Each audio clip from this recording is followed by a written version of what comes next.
끊임없이 많이 추구하도록 프로그램되어 있다. 잠재의식은 시작을 안 하면 되는데 시작을 하면 끊임없이 더 많이 추구하도록 세팅되어 있어요.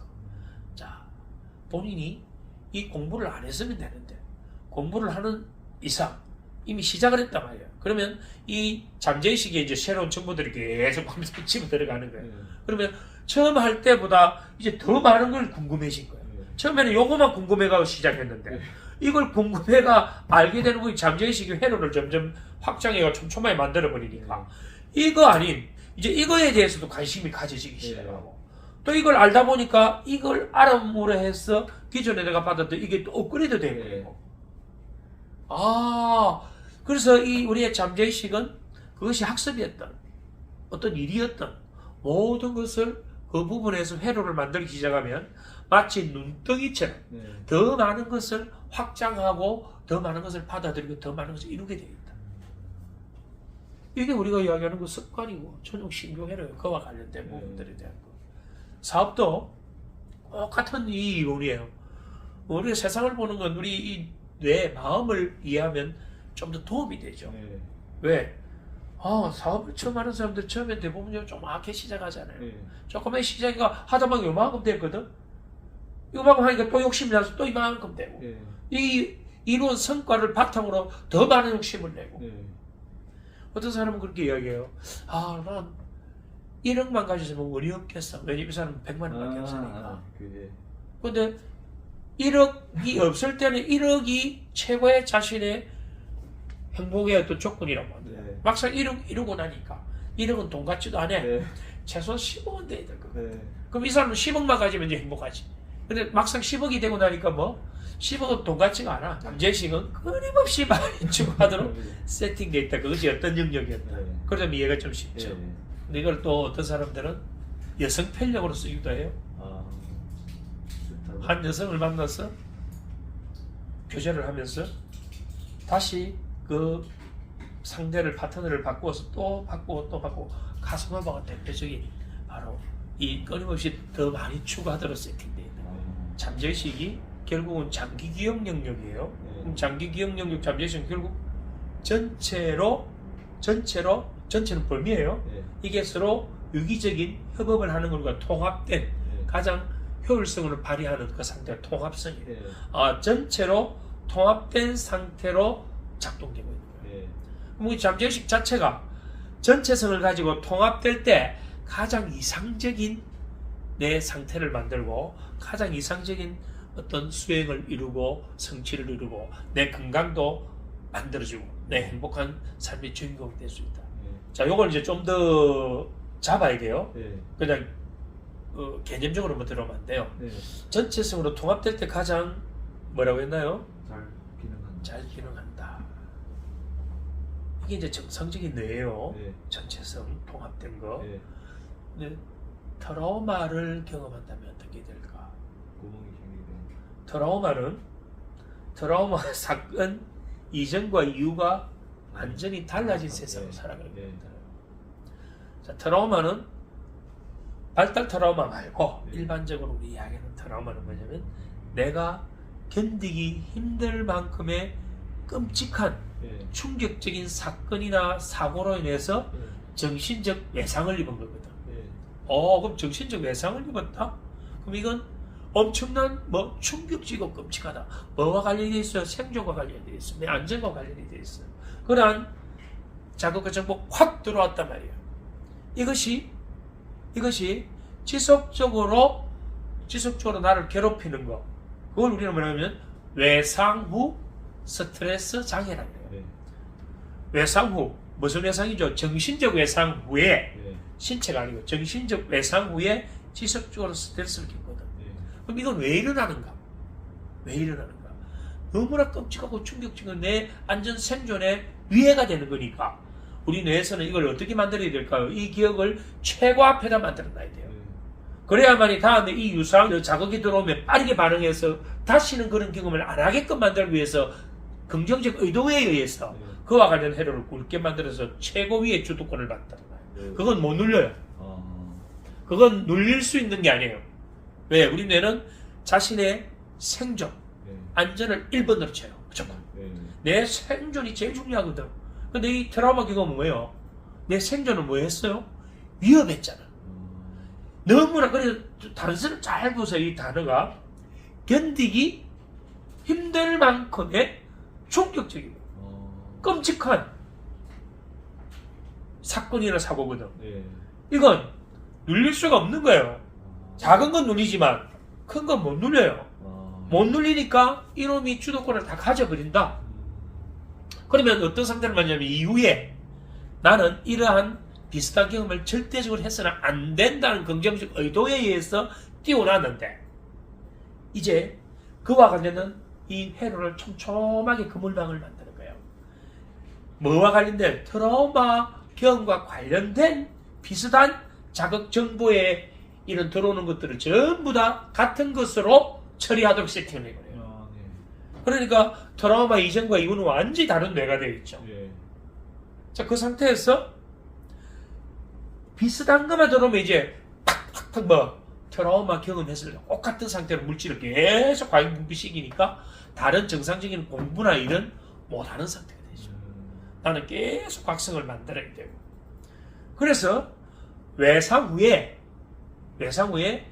반복적으로 계속 내가 스트레스를 겪는 그 장애, 그걸 외상 후 스트레스 장애라고 해요. 그 스트레스를 일으키는 거는 뭐냐면 내가 살기 위해서 일으키는 거예요.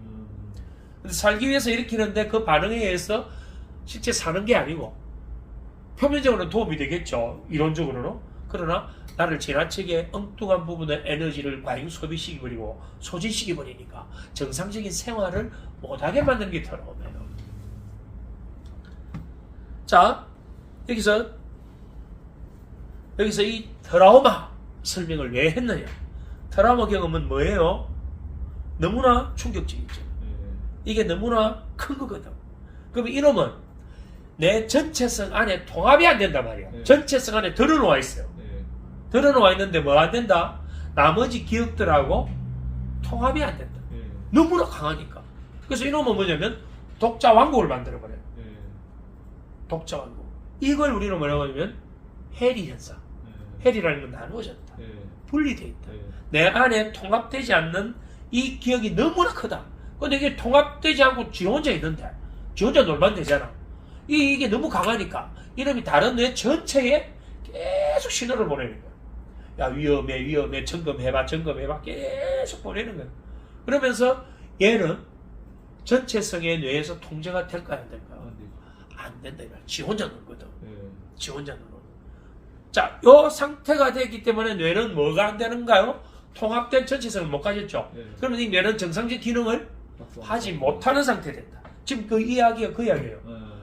아, 뇌는 전체성으로 통합돼서 작동될 때 가장 이상적인 기능을 하는데 이런 트라우마 경험이나 또는 현재 내가 우울증을 앓고 있거나 공황장애를 겪고 있거나 정신적인, 심리적인 그런 장애를 갖고 있을 경우에는 전체성에 뭔가 구멍이 생겨있다. 뻥뻥뻥뻥. 그래서 정상적인 기능을 못하니까 우리 뇌의 효율성이 떨어져 버린다. 효율성이 떨어진다는 것은 엔진에 카본이 꽉 끼어가지고 작동이 정상적으로 돌아가는데 안 된다. 차가 가고 있는데 계속 뭐 잡히고 있다? 브레이크가 계속 잡히고 있다. 그런 상태예요. 내 안에 통합이 안 되고 따로 놀고 있잖아요. 그러면 내 안에 또 다른 나를 만들어버리는 거. 그게 우리가 분하라 그래요. 분하는 원래 정상적인 누구나 다 있어요. 정상적인 분하는 괜찮아요. 왜냐하면 우리 사고 과정 자체가 끊임없는 분화 과정을 거쳐서 통합을 계속 만들고 또 통합하고 나면 또 요래 할까 저래 할까, 아, 이래 하는 게 나을 것 같아 저래 하는 게 계속 고민하고 하는 거기 다 분화 과정이에요. 이게 정상적인 거예요. 근데 이런 트라우마들은 이 정상적인 분화 통합이 안 되죠. 왜냐면 이게 너무 따로 노는 놈이 있으니까 구멍이 뿜뿜 생겨 있으니까 이 기능이 안 된다. 그래서 내 안에 정말 힘든 상황이 있으면 나중에 어떻게 되냐면 이게 견디기 힘들거든. 원래 나로서 이 견디기는 너무나 힘들어. 그래서 이제 가짜 나를 만들어버려요. 가짜 나를. 그게 이제 심해지면 나중에 그 분화가 분열로 가요. 분열이라는 건 분화는 내 안에 나누어지는 거지만 분열은 완전 또 다른 내 안에 존재가 생겨버려요. 그러면 이제 이때 일어나는 현상들이 환각이나 이런 환상이나 뭐 말이 막 이제 어눌해지거나 행설 수술을 하거나 이런 이제 쉽게 말하면 조현병의 어떤 증상들이 나타나고 그렇게 이제 계속 만드는 건 자기를 지키기 위해서.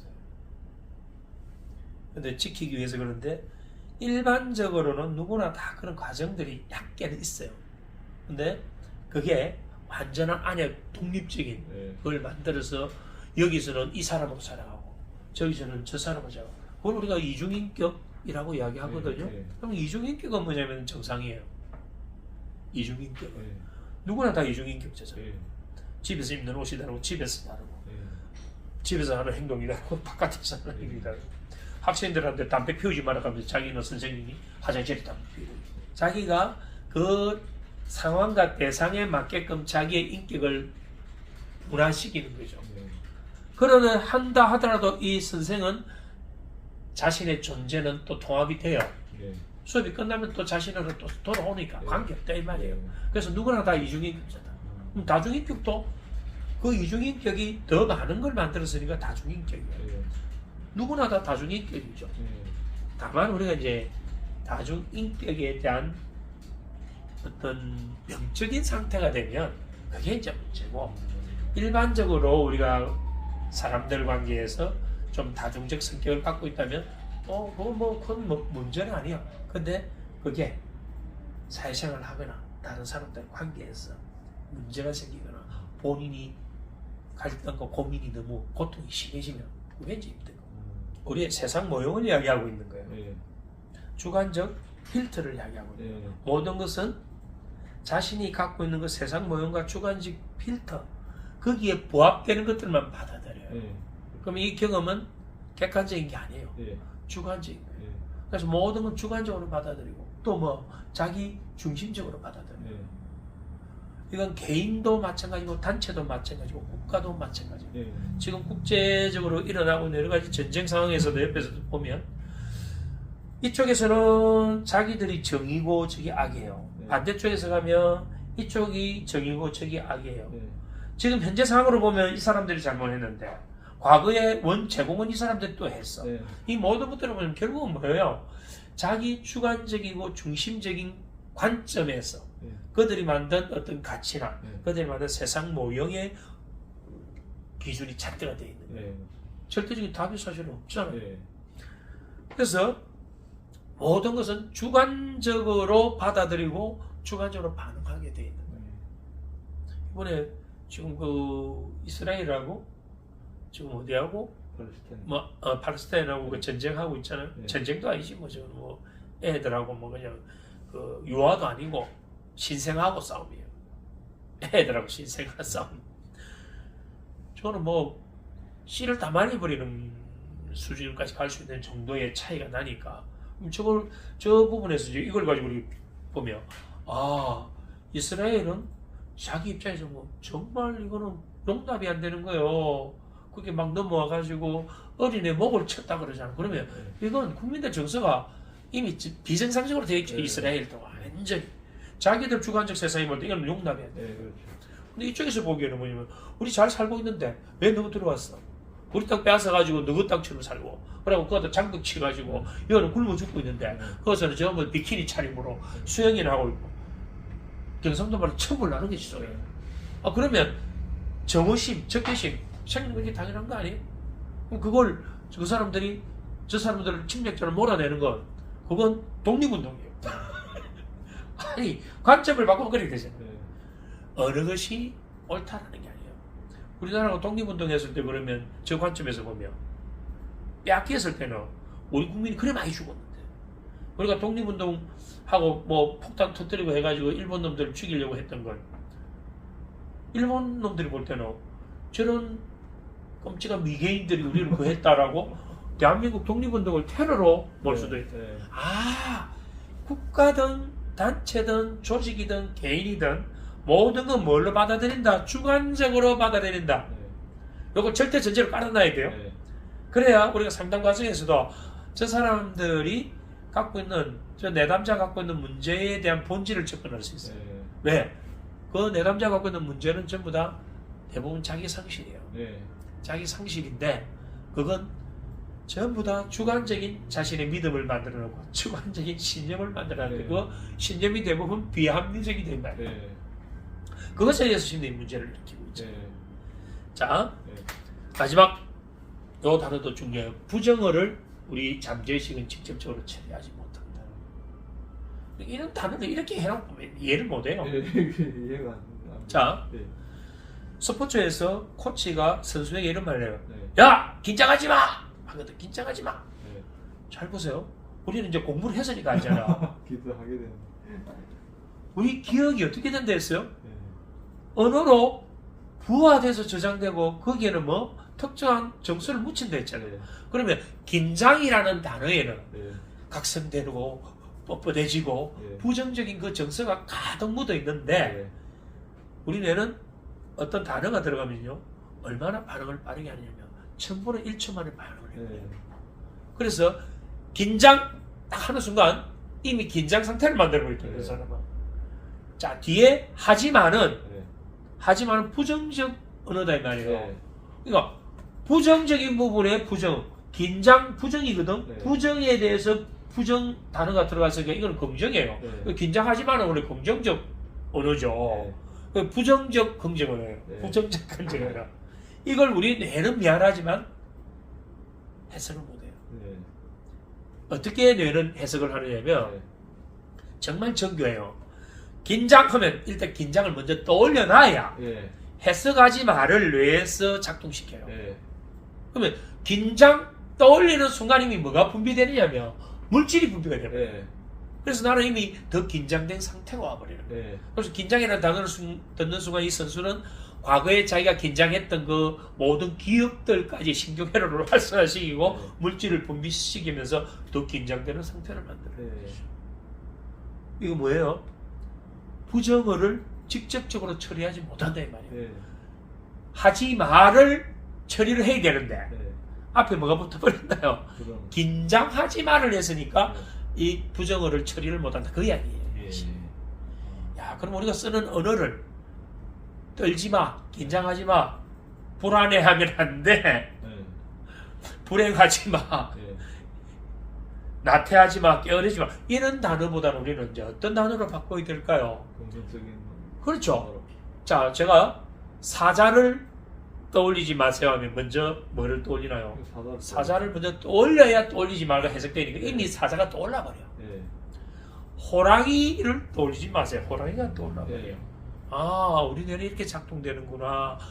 아, 부정어를 직접적으로 처리하지 못한다는 이 원리를 알며 우리가 일상에서 내 자신이 사용해야 될 말, 또 다른 사람들에게 해야 될 말, 이 말들을 어떻게 해야 우리의 마음에 어떻게 영향을 미치고 그것이 우리 삶에 어떠한 파급력을 받는가를 이해할 수 있는 거예요.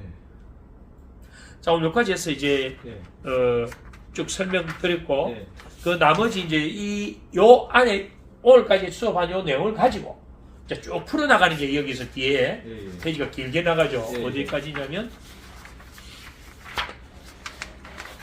41페이지까지 나오죠. 그래서 오늘 요까지 한 거는 전부 다 뇌과학에 기반한 우리 잠재의식이에요. 근데 이거는 뒤에는 뭐냐면 뇌과학에 기반한 잠재의식을 완전히 내가 이해가 된 상황에서 이걸 봐야 돼요. 이걸 모르고 이걸 읽게 되면 이건 막연한 게 돼버려요. 왜냐면 이게 비과학적인 거거든. 근데 비과학을 우리는 과학에 접목할 수 있는 그걸 우리가 공부해야 됩니다. 자, 오늘 여기까지 하도록 할게요. 박사님 방금 그 이야기를 그래 운동선수가 어떻게 합니까? 긴장하지 마. 이렇게 해야 돼요. 자, 편안한 심호흡 3번만 해보자. 뭐가 되는 편안한 심호흡이 들어간다. 지금 상황에서 어깨를 들었다가 내리면서 편안함을 느껴봐. 자, 오늘 편안하게 하자. 오늘 평소 훈련했던 때처럼 언어를 긴장이 아닌 긍정적인 언어를 넣어줘야 되죠. 그와 관련된 뇌가 반응을 하잖아. 그렇게 하는 거예요. 선생님 꿈에서 있지 않습니까? 그래서 예전에 어떤 꿈을 꿨냐면 그 중학교 때 그 방정식 있지 않습니까? 방정식. 방정식. 뭐 X, Y 이런 게 있지 않습니까? 그걸 구하는 꿈이 계속 나오는데 꿈에서는 그 공식이 생각이 안 난단 말입니다. 그러면 꿈에서 그 목표가 나오거든요. 시험인데. 그러면 알고는 있어요 원래. 원래는 알았죠. 예. 근데 또 지금은 까먹었습니다. 지금은 몇십 년 됐으니까. 근데 이게 깨나고 나면 엄청 그 불쾌한 느낌은 해결이 안 됐으니. 예. 그럼 이거는 그래서 제가 이 중앙교 책을 다시 사서 그 공식을 한번 다시 암기를 해볼까 이런 생각을 그 필요 없어요. 그 쓸데없는 시간을 쓸 필요 없어요. 자, 자, 불쾌하단 말입니다. 그러니까 꿈은 꿈이다. 예. 근데 꿈은 우리 잠재의식의 또 다른 표현이거든요. 예. 그러면 내가 그걸 했다는 거야. 그 당시에 그 수학 문제가 아니에요. 예. 우리 잠재의식은 쉽게 이야기하면 오늘 이제 공부를 해보니까 와 전체성 수백 조의 그 회로가 수많은 걸 만들어내서 무궁무진하구나. 어떠한 시나리오, 어떠한 각본도 다 짤 수 있는 게 우리 잠재의식. 예. 그럼 잠자는 동안 내가 그 문제를 보는데 그 당시에 본인의 삶을 한번 돌이켜보라고. 분명히 삶에 뭔가 문제가 있었단 말이야. 내 안에 뭔가 풀고자 하는 뭔가 있었는데 그게 해결이 안 되면 그게 수학적인 어떤 그걸로 나온다 이 말이야. 그래서 그 수학 그 공식을 지금 내가 알아가지고 도움되는 거 하나도 없어. 그보다 내가 살아가는 방식을 답을 찾아야지. 그러니까 내가 이제 현실 속에서 만약에 돈이 되게 없잖아요. 그러면 막 복권이 당첨되는 꿈을 꾸거나 도랑에서 돈을 막 주는 꿈을 꿉니다. 근데 그 꿈에 그거 들고 이렇게 나와서 꿈 바깥까지 나오면 좋은데 와 만진 순간 꿈 깨버린다. 어디까지나 내 잠재의식의 또 다른 표출이라면 거기에는 내가 갖고 있는 욕구가 들어갈 수도 있고 미해결되는 어떤 감정이 들어갈 수도 있고 뒤죽박죽 섞여 있어요. 다만 그게 우리의 심리적인 어떤 현상과 연관되어 있다라고 푼다면 좀 더 과학적이고 그걸 꿈 해몽으로 가지고 길조다 흉조다 뭐 이래 하는 건 그것도 사실은 심리적 상태에 기반해서 추측하는 거거든요. 왜냐면 꿈이 우리가 정반대라고 이야기할 수도 있잖아. 우리 잠재의식에서는 어떠한 뭔가를 만들지도 몰라. 다만 이제 가능성은 내가 잠들기 직전에 1시간 동안에 내 상태가 좀 더 안정적이고 편안하면 꿈이 좀 더 편안한 꿈이 꿔질 가능성이 높아지고 내가 불안한 상황이면 꿈이 좀 더 거칠 꿈이 생길 가능성이 높아진다. 그것도 100%는 아니에요. 그렇게 우리가 이제 해석하는 거지.